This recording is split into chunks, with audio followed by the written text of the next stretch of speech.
s'il vous plaît, si vous ne parlez pas, de vous mettre en mute. Et on va enregistrer l'émission pour pouvoir en faire profiter ceux qui n'auront pas pu venir aujourd'hui parce qu'il y aura des informations d'importance qui peuvent aider tout un chacun. Donc, on va enregistrer pour pouvoir la rediffuser plus tard. Tout à Donc, merci fait. à tous. Je te remets le micro. Tout OK. à fait. Merci, Étienne. Oui, effectivement. Donc, on va enregistrer dans le but, effectivement, que cette première émission puisse profiter à un maximum de personnes. Voilà. Donc, apparemment, là, je peux désactiver tous les sons, il me semble. Donc, je vais essayer, hein. Là, Oui. on y va. Normalement, j'ai désactivé tous les sons. Euh, oui. Et là, Étienne, oui. Euh, et Étienne, voilà. Donc, exact. Étienne, tu es en mode mute ou pas? Alors, C'est bon, c'est ça bon. marche. Je peux Voilà, c'est l'enlever ça. et le remettre. Et Mhm. Marie-Édouard, donc je vais réactiver le son de Marie-Édouard. Marie-Édouard, normalement, ça doit être bon pour toi. Oui, c'est bon. Parfait, très bien. Alors, ben, je pense qu'il n'y a plus qu'à, hein. C'est bon? C'est bon. On C'est t'écoute, bon. Marie-Édouard. Alors, parle-nous de la ménopause. C'est quoi la ménopause, Marie-Édouard? Merci, merci Rokaya, merci Étienne. Avant de parler, de rentrer dans le vif du sujet, c'est d'abord vraiment te féliciter et continuer à t'encourager pour ce groupe et surtout Merci, c'est gentil. d'avoir voulu aborder ce problème. Et ça m'a plu parce que je me suis rendu compte que même nous, gynécologues, c'est rare que ça intéresse nos congrès ou nos réunions scientifiques. On parle d'autres choses. On a tendance à oublier un peu cette frange de la population qui est de plus en plus importante, hein, parce que l'espérance de vie augmente. Il y a de plus en plus de femmes ménopausées. On a tendance à les oublier. Et c'est vraiment, une très belle initiative qu'il faut saluer. Et j'espère qu'on aura encore euh, voilà, d'autres possibilités d'en parler, peut-être même avec d'autres spécialistes. Alors, c'est Très quoi bien. la ménopause? Cette ménopause qui nous concerne. Si on veut faire une définition terre à terre, ça rentre dans le processus naturel de vieillissement. J'aime pas utiliser ce terme de vieillissement parce que nous ne sommes pas vieilles. Bon, mais malheureusement, ça entre dans le processus qui est naturel, physiologique de vieillissement. Ça correspond à quoi? C'est l'arrêt de toute menstruation. Et quand on dit arrêt de la menstruation, ça, c'est ce qui va apparaître cliniquement. On ne voit plus ses règles. Mais derrière, à l'intérieur du corps de la femme, ça correspond à l'arrêt de l'activité de l'ovaire. C'est-à-dire l'ovaire qui fonctionne depuis la vie dans l'utérus, hein, parce que ça, il y a des preuves qu'il y a des follicules qui sont là à la naissance. Certains disparaissent à la naissance et se réactivent à la puberté. Et c'est ce fonctionnement qui fait qu'on a ces règles régulièrement jusqu'au moment de la ménopause. Donc, la ménopause, ça traduit l'arrêt de l'activité de l'ovaire.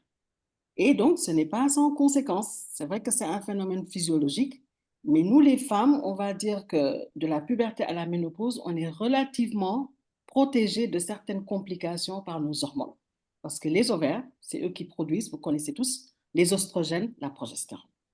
Donc, tous les symptômes que nous aurons sont liés à l'arrêt de la production des oestrogènes par les ovaires. Et ces oestrogènes, c'est eux qui nous protègent contre certains risques, notamment les risques cardiovasculaires, qui sont plus importants avant 50 ans chez les hommes. Mais dès qu'on dépasse 50 ans, on a les mêmes risques que les hommes, parce que les oestrogènes ont relativement disparu. Ça nous expose également à d'autres risques, tels que l'ostéoporose, qui entraîne parfois des fractures pathologiques chez la femme, des fractures du col du fémur, des fractures au niveau lombaire, des fractures au niveau des mains.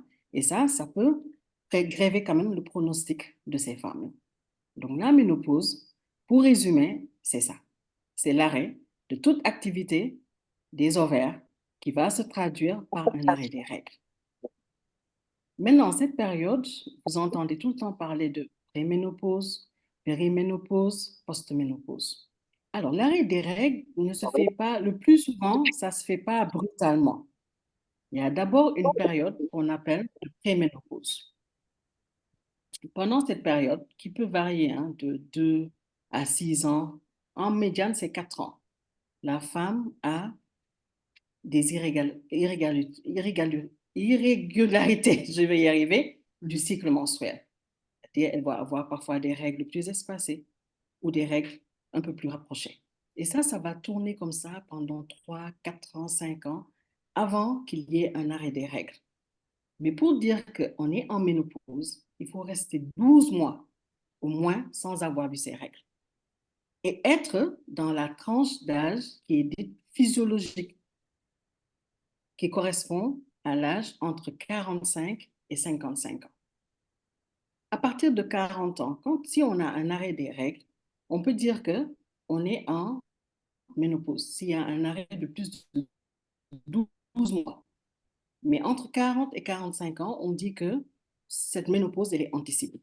La tranche d'âge, retenez que la tranche d'âge, c'est 45-55 ans. À partir de 45 ans, de 45 ans à 55 ans, quand on a ces irrégularités menstruelles, si on a un arrêt des règles de plus de 12 mois, on est en ménopause. On peut se dire qu'on est en ménopause. Au-delà de 55 ans, nous, on considère que la ménopause est trop tardive et ça expose à d'autres risques. On dit que quand il n'y a plus d'oestrogène, ça nous expose au risque dont je viens de parler. Mais une femme qui voit ses règles jusqu'à l'âge de 55 ans, elle est plus exposée à certains cancers. Peut-être que nous aurons l'occasion d'y revenir. Donc, voilà, je ne sais pas si ça répond à cette question de ménopause. Si vous voulez peut-être d'autres éclaircissements, mais ménopause, c'est ça. Arrêt de la menstruation, arrêt de toute règle et arrêt de toute possibilité de faire une grossesse, normalement. Parce que quand il n'y a plus de règles, il n'y a plus de menstruation, il n'y a plus de follicules, il n'y a plus d'ovulation, en principe. Alors, la périménopause, c'est toute cette période autour de la ménopause avant que la ménopause ne soit confirmée. Donc, quelques années avant, jusqu'à 1 an après, on est dans la périménopause. Ok, donc la à la question? périménopause, donc c'est le processus. C'est le processus. Voilà, et la ménopause, c'est quand on n'a pas ses règles pendant au moins 12 Non, mois. au Là, moins on peut 12 mois. dire qu'on est ménopausé, c'est En ça? ménopause, quand on est dans la tranche d'âge physiologique de la ménopause. D'accord, 45-55. 55, d'accord, ok. Donc, ça veut dire quoi? Ça veut dire que quand on a des irrégularités de cycle ou qu'on ne voit pas ses règles avant 45 ans, on ne parle pas de ménopause, mais on parle d'autre chose alors. Là, on est entre 40 et 45 ans, on peut dire qu'on est dans la ménopause, mais nous qualifierons ces patients de ménopause un peu anticipée. D'accord, Je reviens peut-être sur l'âge moyen de la ménopause, c'est de 50 ans dans le d'accord. monde. 50 ans, c'est l'âge moyen de la ménopause. Il y a des variations en fonction des pays. Au Sénégal, les études qui ont été faites, c'est 48 ans, l'âge de la D'accord. ménopause. En France, où la plupart d'entre vous êtes, c'est 51 ans. Ah, ok, Donc, vous d'accord. voyez que ça tourne vraiment autour de cette fourchette. Donc, 55. Entre 40 et 45 ans, il peut y avoir une ménopause. Nous, on va juste considérer que la ménopause est un peu anticipée. C'est différent de ce qu'on appelait la ménopause précoce Voilà, avant c'est ça. 40 ans. Ah, Une d'accord. femme qui ne voit plus ses règles, voilà, avant 40 ans, on considère, c'est l'ancien terme, que c'est une ménopause précoce. Mais le terme actuel, c'est insuffisance ovarienne prématurée. D'accord, ok, très bien. Je pense que c'est clair, hein. Franchement, tu nous as bien expliqué. Déjà, au niveau des termes, c'est quoi la différence entre préménopause, périménopause et ménopause?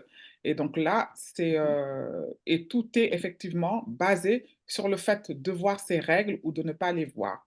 Et donc, ce qu'il Tout faut à fait. retenir, moi, qu'on parle de personnes ménopausées quand pendant 12 mois, elle n'a pas vu ses On n'a règles. pas Parce vu ses règles. qu'effectivement, avant cette période-là, avant l'arrêt total des règles, on voit nos règles de manière irrégulière.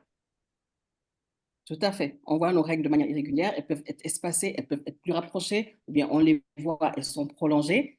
Mais ce qu'il faut retenir, c'est que pendant cette période de préménopause, on n'est pas à l'abri d'une grossesse.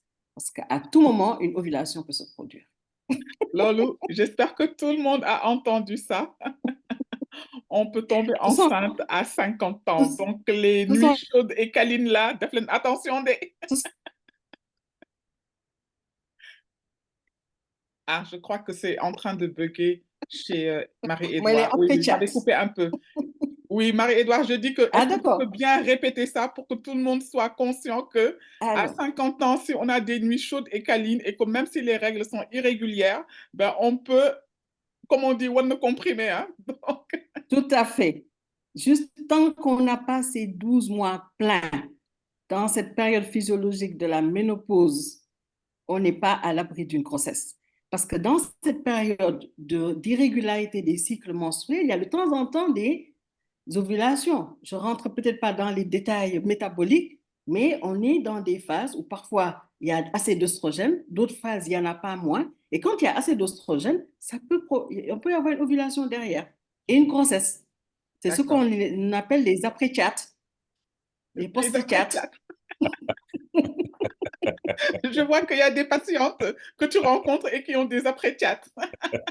des post-chats. Exactement. Ah, ça c'est vrai. Non, mais c'est important quand même de le dire parce qu'effectivement, dans le groupe Vive les Quinquas, il y a beaucoup de personnes qui se posent ces questions-là, se demandent, est-ce que, après, bon, nous, on en rigole parce qu'on connaît toujours le cas d'une femme qui a eu une grossesse tardive, qui était dans le déni total, qui n'a pas, ou qui s'est pas rendu compte du tout, en fait, que c'était une grossesse. Donc, c'est important de préciser ça d'entrée de jeu, quoi. Alors, juste un petit truc parce que j'ai reçu un message comme quoi il y a une personne qui n'entend pas. On t'a perdu, Euh, Rokhaya? Normalement, tout le monde doit bien entendre là, il me semble, hein. Peut-être que, alors, Oui, là, ça va. ça On va. t'a perdu tout à l'heure. On t'a D'accord, perdu ok, un petit ouais. moment tout à l'heure. D'accord, ok, ok, très bien. D'accord, ok. Donc, est-ce que là, c'est clair pour tout le monde, en fait, entre la différence entre donc, la périménopause et la ménopause, et que surtout, est-ce que c'est clair pour tout le monde que la ménopause, c'est 12 mois d'absence de règles? C'est ça. Quand on a Bon, atteint ce pendant la niveau-là, période voilà, on dit physiologique. que voilà, Tout à fait. on est ménopausé. D'accord? Alors, est-ce que maintenant tu peux revenir sur ce qui se passe dans le corps durant cette période-là? Tu nous l'as expliqué brièvement en parlant donc effectivement d'absence de règles, enfin, de follicules et surtout de ces hormones-là en fait qu'on ne produit plus dans notre corps. Tout à fait. D'accord, ok. Alors, pour peut-être, on va essayer de simplifier le Oui, langage. oui, Quand on voit ces règles, en fait, c'est la traduction tout simplement qu'il y a des modifications au niveau de l'utérus. Ce mhm, que nous, on appelle la muqueuse de l'utérus, l'endomètre. mhm. Alors, elle va dépendre de ces hormones qui sont produites par les ovaires. Mais le chef d'orchestre, c'est le cerveau. Vous connaissez l'hypophyse qui Oui. va produire une hormone qu'on appelle FSH. Et Mhm. c'est elle qui les des ovaires. C'est eux qui vont entraîner l'ovulation. Et quand on a un ovule, c'est ça qui est fécondé pour donner une grossesse. Mhm. Alors, la FSH agissant sur les follicules grandissent. Et puis, ces follicules, au sein de ces follicules, il y a production de ces hormones, telles que Mhm. les oestrogènes, la progestérone. Alors, ces hormones qui sont produites ont ce qu'on appelle des organes effecteurs. Parce qu'avant les règles, quand on a des oestrogènes, ça peut agir sur les seins. Toutes les femmes savent que avant les règles, les seins peuvent gonfler un tout petit peu. Tout Ça, à c'est fait. l'effet des oestrogènes. Ensuite, ils vont agir sur l'utérus, sur la muqueuse de l'utérus, qu'ils vont transformer. Ensuite, en deuxième partie du cycle, il y a une autre hormone qui arrive, la progestérone. Elle continue à transformer l'endomètre. Et quand il n'y a pas eu de fécondation, eh bien, cet endomètre, il y a une partie qui s'élimine. Et c'est ça qui donne le sang des règles. Parce Tout à qu'il y fait. a cette couche de tissu qui vient avec un peu de sang. Et c'est ça qui donne les règles. D'accord. Alors, de la puberté à la ménopause, à chaque cycle, il y a un certain nombre de follicules qui sont sélectionnés. Je rappelle qu'à la naissance, on en a au moins 400 000 pour les deux ovaires. Mais chaque cycle, il y a plusieurs qui sont concernés. Il y a certains, une bonne partie, ils vont, ce qu'on a, un terme qu'on appelle satrésier, c'est-à-dire ils vont disparaître. Et il y a un seul qui grossit, qui va ovuler pour donner l'ovule qui peut être fécondable. Alors, imaginez qu'à chaque cycle, il y a plusieurs follicules qui sont sélectionnés. Ce qui fait que quand on arrive vers 40 ans, déjà à partir de 35 ans, ce capital commence à diminuer. À 40 ans, il ne reste quasiment plus de ce qu'on appelle des follicules primordiaux au niveau des ovaires. Et arrivé à 45, 50 ans, eh bien, presque tous ces follicules ont disparu. Et ce sont ces follicules qui, quand ils sont stimulés, qui produisent ces hormones.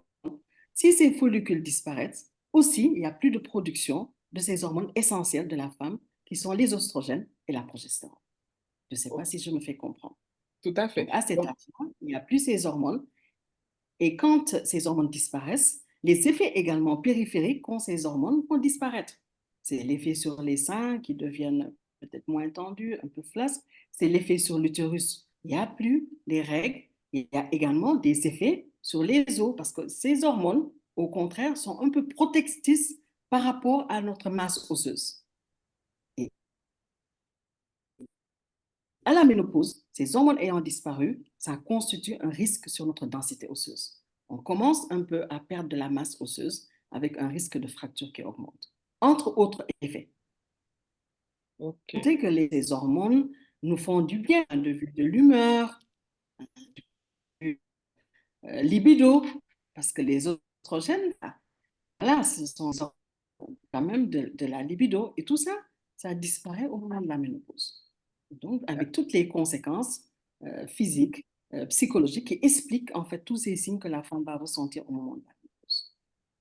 Je ne sais pas si euh, c'est Non, clair, sinon je peux encore. c'est c'est très clair en fait, parce qu'effectivement, maintenant, on comprend que, en fait, les producteurs d'hormones vont petit à petit disparaître et donc il n'y a plus d'hormones dans notre corps. Et comme ce sont ces hormones-là Quasiment. qui régulaient un certain nombre un certain fonctionnement, en fait, certains fonctionnements dans notre corps, c'est pour cela maintenant, nous, on ressent les symptômes-là, que ce soit donc des symptômes qu'on ressent physiquement ou des symptômes qu'on ressent psychologiquement. Tout à fait. C'est bien D'accord, paraphrasé. d'accord, ok, très bien. Alors, ben, je pense que c'est une bonne introduction à la palette justement de symptômes. Donc là, tu nous as dit que ça joue sur la densité osseuse. C'est pour cela que les os deviennent plus fragiles. Et donc, attention à toute chute, parce qu'on risque d'avoir peut-être des fractures plus importantes. Bien D'accord. sûr. Et après, est-ce que tu peux nous expliquer aussi, il y a des symptômes les rencontrés, quels sont les symptômes les plus classiques? Parce que nous, dès qu'on parle ménopause, pré-ménopause, déjà, il y a le premier truc, c'est les bouffées de chaleur que tout le monde pratiquement ressent. Mais il y a beaucoup d'autres choses. Mhm. Tout à fait. Effectivement, c'est le premier signe auquel on pense, parce que c'est celui qui est le plus rapporté, c'est celui qui est plus invalidant. Mais il faut savoir que la ménopause, il y a quand même deux types de ménopause. Il y a des ménopauses qu'on appelle muettes. Il y a des Mhm. femmes ménopausées, on en connaît dans notre entourage, elles n'ont jamais eu aucun symptôme. Elles ont bien vécu leur ménopause, elles n'ont eu aucun symptôme. Mais c'est la situation, on va dire, un peu la plus rare, parce que ça représente à peu près 15-20% des femmes. Les 85% vont avoir une ménopause troublée. C'est ce que la plupart des femmes ont, celles qui vont rapporter des signes. C'est une ménopause troublée. Et cette ménopause troublée, quand même, demande une certaine prise en charge. On n'est plus à l'ère où les femmes, elles avaient leur ménopause troublée, elles supportaient en silence hein, leurs symptômes. Elles doivent consulter pour qu'elles puissent avoir une prise en charge parce que des thérapeutiques existent pour ça. Tout à Alors, fait. quand on a une ménopause troublée, quels sont les signes? Le premier signe, ce sont les bouffées de chaleur. Ça, c'est vraiment 85% des femmes qui ont une ménopause troublée vont avoir des bouffées de chaleur. Je pense que si on interrogeait chacune des quinquas ici qui ont déjà ces bouffées de chaleur, elles peuvent les décrire. On a cette sensation de chaleur. Ça peut être la journée hein, diurne ou ça peut être la nuit. On a brusquement une sensation de chaleur. On est recouvert de sueur. Les patientes, souvent, elles vous disent, elles étaient couvertes, après, subitement, elles rejettent le drap, elles sont Absolument. couvertes de sueur, parfois avec des frissons et des tremblements. Et Tout à fait. certaines d'entre elles, c'est très, très mal vécu. Ça peut être source d'insomnie, ça augmente l'irritabilité, voilà, tous ces symptômes qu'on décrit chez la femme ménopausée. Donc, les bouffées de chaleur peuvent être parfois très, très invalidantes. Et on sait, elles sont liées à ces carences en oestrogènes. On ne connaît pas encore vraiment du point de vue médical, hein, le mécanisme. Pourquoi est-ce qu'il y a ces bouffées de chaleur? Mais on pense qu'avec cette carence en oestrogène, il y a un effet au niveau cérébral, notamment sur le tronc cérébral, sur l'endroit qui régule un peu la température, qu'il y a des perturbations, ça agit à ce niveau. Ça fait intervenir beaucoup d'hormones, on parle de sérotonine, tout ça. Bon, j'en parle parce que souvent, les médicaments qu'on utilise vont utiliser justement ce type de substances, amines, dopamine, etc., pour lutter, essayer de lutter contre les bouffées de chaleur. Donc, pour retenir, c'est le principal signe. Après, il y a d'autres signes. Il y a toute une panoplie de signes qu'on décrit avec la ménopause. Il y a des troubles neurosensoriels tels que l'insomnie, l'irritabilité. On sait tous que les femmes ménopausées sont plus irritables que les autres. Certaines femmes, elles crient, bon, on ne sait pas pourquoi elles crient, pourquoi elles sont nerveuses. Il y a d'autres femmes qui vont faire une insomnie, d'autres vont dormir un peu plus. Dès qu'on les pose sur l'oreiller, elles sont dans les bras de Morphée au Tout lieu à fait. d'être dans les bras de monsieur. Hein, après, ça ronfle et puis c'est fini pour la nuit, c'est cuit. Ensuite, il y a d'autres qui vont avoir des douleurs articulaires.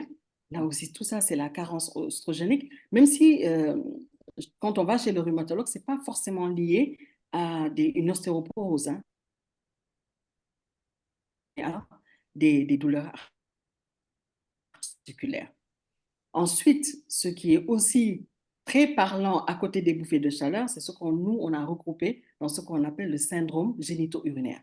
Donc, tous les troubles génitaux qu'elle va avoir, la sécheresse vaginale, la diminution de la libido, les douleurs au moment des rapports sexuels, voilà, le fait d'avoir des douleurs au moment d'uriner. Donc, c'est un ensemble de signes qu'on a regroupés dans ce syndrome génito-urinaire de la femme ménopausée et qui aussi peut être très, très invalidant, mal vécu et souvent qui est à l'origine justement contribue un peu à cette baisse de la libido. Il n'y a pas envie de rapport sexuel parce que les rapports sexuels sont douloureux, parce qu'il y a la sécheresse vaginale liée au manque d'oestrogènes, hein, parce que les oestrogènes, hein, on l'a dit tout à l'heure sur les effecteurs, mais ils agissent aussi sur le vagin. C'est eux qui facilitent la lubrification du vagin. Et donc, quand il n'y a plus d'oestrogènes, eh bien, voilà, il y a un effet sur tout ça, sur l'utérus, sur le vagin et tous les autres signes hein, qui ont pu être décrits par rapport donc, à ce syndrome. Je ne l'ai pas dit, hein, tout ça c'est regroupé dans ce qu'on appelle le syndrome climatérique D'accord. lié à la ménopause. Syndrome lié donc à la carence en oestrogène qu'on appelle syndrome climatérique, qui regroupe vraiment toute une panoplie de signes parmi ceux que j'ai cités. D'accord. Ok, D'accord. ok, avant que tu embrayes, il y a des questions dans le chat. Le chat s'affole là, ça témoigne de l'intérêt qu'on a pour le sujet. Déjà, Marie-Edouard, je vais t'appeler professeur sur ce coup-ci parce que j'ai l'impression de retourner à mes cours de sciences nat. Et Marie, je pense Marie, que je ne suis Marie. pas le seul. Ce Tu sera fais un... Marie-Édouard. Exactement. J'espère que le Et... cours de sciences n'est pas trop soutenu, hein? Non, mais Marie-Édouard Non, non, Linguère, non, am na solo torop. Mhm, c'est très instructif. mhm. Et tu as une certaine pédagogie à le donner. En tout cas, Ah, j'apprécie beaucoup. Alors, rapidement, ce que je vois sur le chat, deux questions si je peux résumer. Alors, est-ce qu'il y a une explication à la ménopause silencieuse et est-ce qu'il faut s'en inquiéter? Et qu'est-ce qui est à l'origine de l'angoisse et de l'anxiété auxquelles les femmes ménopausées sont confrontées? Est-ce que ces signes sont génétiques? Donc, il y a pas mal de questions. J'en mets trois pour l'instant, si tu peux les prendre. Et ensuite, on va continuer avec ce qui était prévu. D'accord.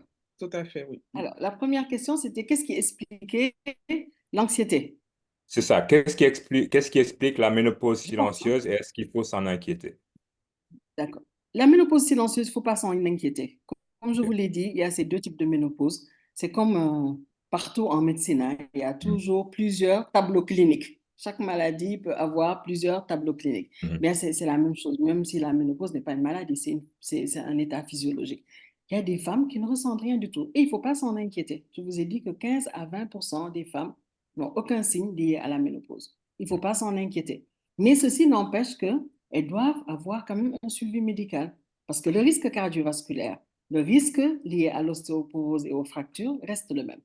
que la ménopause soit muette ou troublée. OK. À partir de 50 ans, on est ménopausé, il faut voir son médecin, il faut prendre son gynécologue, son médecin, en faire son ami. Et souvent, les consultations, c'est des waxtaan. Mm. Des waxtaan yu neex, Mm. parce que souvent, le gynécologue et la patiente, ils ont à peu près le même âge. Donc, il faut quand même aller voir le gynécologue. Il ne faut pas que ce soit muet et on reste à la maison muette. Il faut aller chez son médecin. Après, les autres, c'est troublé. Mais il n'y a pas de souci si elle est muette. Tant mieux. Tant mieux, exactement. En profiter, mais n'oublions pas, il faut être suivi, même en Mm. l'absence de symptômes. Tout à Merci, fait. Marie, pour ce message. Oui. Mhm. Alors, le Ok, tu as de la deuxième, place pour une deuxième question. oui. Oui. Alors, Marie-Édouard, qu'est-ce qui est à l'origine de l'angoisse et de l'anxiété? Alors, l'angoisse, l'anxiété, bon, de toute façon, la ménopause elle-même, quand elle est troublée, il y a beaucoup de signes neuropsychiques qui vont avec, hein, cette sensation de fatigue, la nervosité, l'irritabilité, tout ça, c'est décrit.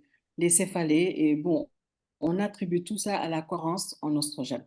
Maintenant, si on s'intéresse à l'anxiété elle-même, alors, on sait qu'il y a d'autres facteurs, parce que quand on arrive à 50 ans, nous tous, on a à la maison des ados, des enfants qui ont le bac, qui ont quitté la maison. Il y a ce que nous, nos anciens, en tout cas, appelaient le syndrome du nid vide. La Mhm. maison commence à se vider. Peut-être il y a moins de personnes qui dépendent d'elle. Parce que c'est bien aussi de materner ses enfants, on se sent important. Là, les enfants sont en train de quitter la maison. On se sent peut-être moins utile. Et pour ne pas, et comme si ça ne suffisait pas, parfois, monsieur aussi commence à faire du gant. Parfois, il a pris une deuxième femme. Parfois, il y a une maîtresse. Parfois, il y a justement avec tous ces signes que nous, les femmes, nous ressentons, diminution de la libido, peut-être moins d'activité sexuelle, monsieur a commencé également à s'éloigner. Et tout ça, ça peut être source d'anxiété et de nervosité pour cette femme qui est en période de ménopause. Donc, c'est un premier message aux hommes. Il faut vraiment soutenir les femmes au cours de cette période parce qu'elles en ont besoin.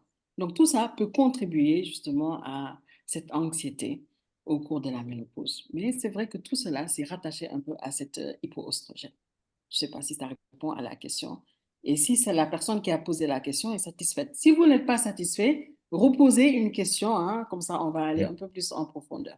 Tout à fait. Ok. Affaire bi waxtaan la entre ñun. Mais Wow. li nga wax, Marie, Waxtaan la. waxtaan la, tout à fait. Li nga wax, Marie, am na solo trop parce que, effectivement, comment dire, cet état psychologique-là, en fait, peut être dû, effectivement, au manque d'hormones, mais ça peut être dû aussi au fait que l'environnement dans lequel A changé. évoluait la femme, l'épouse, la maman se modifie. Donc, comme tu dis, les enfants ont grandi, ils n'ont plus forcément les mêmes relations avec la maman à cause des symptômes. En fait, monsieur et madame peuvent s'éloigner l'un de l'autre.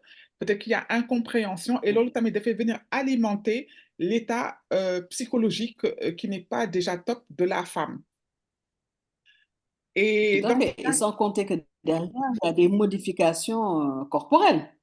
exactement, On tout à prend fait. un peu de poids, voilà, peut-être, voilà, il y a des choses qui peut-être ne sont plus aussi agréables à regarder qu'à 20 ans, hein, entre Mhm, parenthèses. Tout ça, mhm. donc ça contribue. L'image corporelle déjà que la femme a d'elle est un peu dépréciée. Donc tout ça, ça peut contribuer à augmenter son anxiété. Excuse-moi de t'avoir coupé, hein, tout à l'heure. Non, non, c'est bon. Et donc, du coup, qu'est-ce que tu préconises quand on commence à ressentir justement un changement d'état mental? Est-ce qu'il faut aller voir un psychiatre? Est-ce qu'il faut aller voir un psychologue? Comment justement parce que xam naa ne que par exemple au Sénégal, bon, peut-être que maintenant c'est de plus en plus vulgarisé, mais on a du mal à Peut-être. aller voir en fait des spécialistes de l'état mental. Et comme là, on a tellement de choses à absorber déjà, que ce soit physique, que ce soit physiologique, etc. Toi, qu'est-ce que tu préconises justement pour ces femmes-là qui ne se sentent pas comprises, qui ne savent pas qu'est-ce qui leur arrive au niveau mental, hein, j'entends. Tout à fait. Je pense que première chose à faire, c'est consulter. C'est aller voir sa sage-femme ou son gynécologue obstétricien. Vraiment en première intention, c'est ça. Parce que parfois, rien que le fait de discuter avec la sage-femme ou le gynécologue obstétricien, nous, on le vit en consultation, il y a des patients qui viennent Tout simplement parce qu'elles ont besoin de discuter. Hmm, Parce qu'on doit discuter autour de ce qu'elles ressentent, de leurs problématiques. À notre niveau, il nous arrive parfois d'avoir la réponse, de régler le problème. Certaines patientes peuvent avoir besoin d'aller voir un psychologue. Peut-être pas le psychiatre, hein, parce que ça, c'est vraiment en cas de pathologie, mais hmm. déjà la psychologue. Parce qu'après, c'est une discussion, elle peut répondre à certaines de la patiente et l'aider à surmonter certaines difficultés qu'elle vit, soit dans son ménage ou dans son environnement, qui vont accroître en fait toute cette symptomatologie qu'elle a autour de la ménopause, son anxiété, son irritabilité et autres. Et peut-être à mieux accepter une nouvelle image.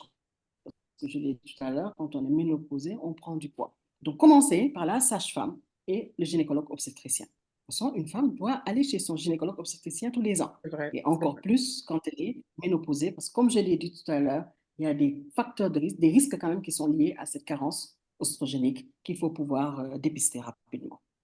Donc, elle commence par ça d'abord. D'accord, d'accord. OK. Ok, dans le chat, il y a d'autres sujets qui sont rajoutés. Si vous permettez, on Mhm. parle de génétique. Est-ce qu'on a plus de chances de vivre les mêmes symptômes de la ménopause vécus par nos mères? Ça, c'est la première. Et après ça, est-ce qu'après 12 mois sans avoir vu ces règles, on peut ne plus prendre de contraceptifs? Ah, très bonne question aussi, ouais. Mhm. Donc, Excellente question. mhm, Alors, bon, du point de vue génétique, ce qu'on sait, hein, c'est que on se rapproche souvent de par exemple, pour la puberté, à peu près l'âge de la puberté chez sa mère, etc. C'est un peu pareil par rapport à la ménopause, hein. Tout ça ce sont des hypothèses génétiques, mais il n'y a aucune étude qui a prouvé que parce que la mère avait une ménopause troublée, que nous aussi, les enfants ils vont avoir les mêmes symptômes que la mère. Il n'y a rien, il n'y a aucune étude, en tout cas scientifique avec de hauts niveaux de preuves qui a prouvé que, voilà, qu'ils auront exactement les mêmes symptômes. Il n'y a pas de preuve par rapport à ça. Maintenant, il peut y avoir des coïncidences, hein, parce que la mère avait tel symptôme, mais il n'y a pas de preuve, en tout cas scientifique, voilà, qu'il y a et au une niveau de l'âge? hérédité Et au des niveau de symptômes de la l'âge? ménopause. Au niveau de l'âge, si, on sait que les âges se rapprochent à peu près, hein. Ça, il y a à peu près et, et pour la ménopause. Ça, oui. Mais par rapport aux symptômes, non. Il n'y a pas quelque chose de D'accord, prouvé. d'accord, OK. Mhm. À propos des 12 mois sans voir ces règles, est-ce qu'on peut ne plus prendre de contraceptifs? Ah oui, une fois qu'on a 12 mois d'aménorrhée, ce qu'on appelle aménorrhée, donc absence de règles, et qu'on est dans Hmm. l'âge physiologique, oui, on peut tout à fait arrêter la contraception. Parce qu'a priori, on est ménopausé. Et je le rappelle, si vraiment on est entre 45 et 55 ans, on est resté 12 mois sans avoir de règles. Si en plus on a un syndrome climatérique, bouffée de chaleur ou autres symptômes, on peut tout à fait arrêter la contraception. D'accord. Et quand Ouais, on a plus de 55 arrêter. ans, parce que tu as parlé justement du cas où il y a des femmes qui, d'un certain âge, mais qui continuent d'avoir leurs règles. Ça veut dire qu'elles sont Mhm. capables aussi d'avoir une grossesse même avec cet âge tardif-là? Ah oui, oui. Ah, Vraiment, ce qu'il faut retenir, tant qu'il y a des règles, ça veut dire que derrière, il y a un ovaire qui continue à fonctionner. Même s'il a diminué sa manière de fonctionner, même s'il ne fonctionne plus aussi bien qu'avant, mais ça veut dire qu'il fonctionne. Et donc, un ovaire qui fonctionne peut ovuler. Et s'il y a ovulation, s'il y a ovulation, il y a un ovocyte. Et si un spermatozoïde arrive, il y a fécondation d'accord. et grossesse. Donc, boobu moom leer na Donc, quoi. Peu ça, importe l'âge qu'on a, quoi. boobu leer na. Elle peut Boobu leer être na. enceinte. D'accord. Par contre, une femme Leer qui na fait une nañ. ménopause tardive, Hmm. une femme qui fait une ménopause tardive, ça veut dire qu'elle a été quand même soumise à un effet des oestrogènes pendant très longtemps. Les oestrogènes, c'est bon, mais on estime que ça ne doit pas durer trop longtemps. Au-delà de 55 ans, on pense que le fait de continuer à avoir ces règles expose à certains cancers, tels que le cancer de l'endomètre. Et si en plus, il y a d'autres facteurs de risque de ce cancer, tels que le diabète, l'hypertension artérielle, l'obésité, ça augmente le risque. Bon, D'accord. alors, on ne fera rien, il n'y a rien qu'on fait hein, pour rendre une femme ménopausée. En tout cas, médicalement parlant, peut-être dans la chirurgie, mais c'est une femme qu'il faut surveiller un peu plus. Surveiller son endomètre, voilà, pour guetter un éventuel cancer. Parce qu'un cancer, de toute façon, plus on le voit tôt, mieux c'est. D'accord, ok. C'est le seul risque. Mais Et donc, ça, jusqu'à c'est 60 ans, elle voit ses règles, elle peut être enceinte. d'accord, ok. Et donc, ménopause tardive, Bobo, tu peux nous rappeler, c'est à partir de 55, c'est ça? Ou 55 ans. 55? Au-delà de 55 ans, on considère que c'est une ménopause tardive. D'accord. Et donc, il faut être plus suivi à cause du risque de cancer Ah et oui, ouais, ouais, quand même. Quand même. d'accord, ok. Alors, d'autres questions dans le chat, Ruki. Bon, Mhm. Bimo, comment, parce que c'est moi qui représente les hommes aujourd'hui, donc on va l'apprendre après. Il y a une partie de l'émission qui est spécialement dédiée à ça. Donc, je vais quand même Exactement. lire la question. Ah, Comment tout cela est ressenti chez les hommes qui ont le même âge, donc les quinquas qui sont ici? Parité ou pas parité, c'est un clin d'œil à la personne qui pose la question. Et une question pour toi, Marie-Édouard. Y a-t-il une solution pour la sécheresse vaginale? C'est vraiment stressant. Je comprends mieux pourquoi certains hommes prennent une deuxième épouse quand leurs femmes sont préménopausées ou ménopausées. Il ne devrait pas. Parce qu'il existe, je commencerai par la dernière question. Alors, il existe des solutions à la sécheresse vaginale. Il y a d'abord le traitement hormonal de la ménopause. Ça, il faut savoir que c'est une possibilité. Parce qu'il ne faut pas être ménopausé. On sait qu'il y a la carence en oestrogène et puis en rester là. Il y a des solutions médicales. Un des buts également, c'est de continuer à favoriser la lubrification du vagin. D'accord? Et là, et de lutter contre la sécheresse vaginale. Une femme qui ne veut pas prendre des traitements hormonaux, qui ne veut plus du tout d'hormones, parce que pour des raisons X ou Y, hein, certaines vous diront, par exemple, ma mère a fait un cancer du sein, donc je ne veux pas du tout toucher aux hormones. Moi, j'ai déjà un surpoids, etc. Que les lubrifiants vaginaux, généralement, ils sont à base d'acide hyaluronique. Ils sont disponibles en pharmacie, hein, même en vente libre. Ça, on peut les utiliser. Nous, parfois, on peut prescrire des méthodes qui contiennent ce qu'on appelle des probiotiques, c'est-à-dire des microbes qui normalement sont présents dans le vagin et qui favorisent justement cette lubrification vaginale associée à l'acide hyaluronique. On peut également prescrire toujours des hormones, mais par voie locale, au niveau vaginal. C'est tout à fait possible. On peut utiliser, hein, certaines femmes peuvent même aller chez leur médecin faire des dilatations. Tout ça, c'est possible. Et il y a des traitements par laser également qui ont été décrits pour ça. Alors, ce que des études récentes aussi ont montré, c'est que bah, il faut utiliser ces produits-là justement pour favoriser l'activité sexuelle. Certaines études ont montré que plus il y a une activité sexuelle, plus ça favorise la vascularisation du vagin, au niveau du vagin, et sa lubrification. Donc, il ne faut pas s'arrêter, ce n'est pas parce qu'il y a la sécheresse vaginale. Il faut trouver des solutions médicales et surtout poursuivre l'activité sexuelle. C'est le meilleur moyen hein, de garder cette cohésion au niveau du couple et d'éviter les conjugopathies. bon, les messieurs et les madames, est-ce que loolu dégg ngeen ko de? Parce qu'effectivement, sécheresse vaginale, non, nañu waxante dëgg rek, on est entre nous, on loolu est science en- du man maa ko wax nag science exactement, c'est science ça. bee ko wax. Exactement. Loolu moo tax j'ai voulu laisser le micro, la première personne à qui j'ai voulu laisser le micro, c'est un professionnel médical, un médecin, un professeur, pour que mu leeral ñu wax bi. Mooy que c'est vrai que la baisse de la libido, et ça c'est Disent, quelque chose qui ce sont les revient études qui disent souvent. qu'il faut continuer à avoir une activité Voilà, il faut sexuelle. continuer à avoir une activité sexuelle. Waxuñu leen tamit ñuy def comme si on avait 20 ans ou 30 ans, parce que ce n'est pas le cas.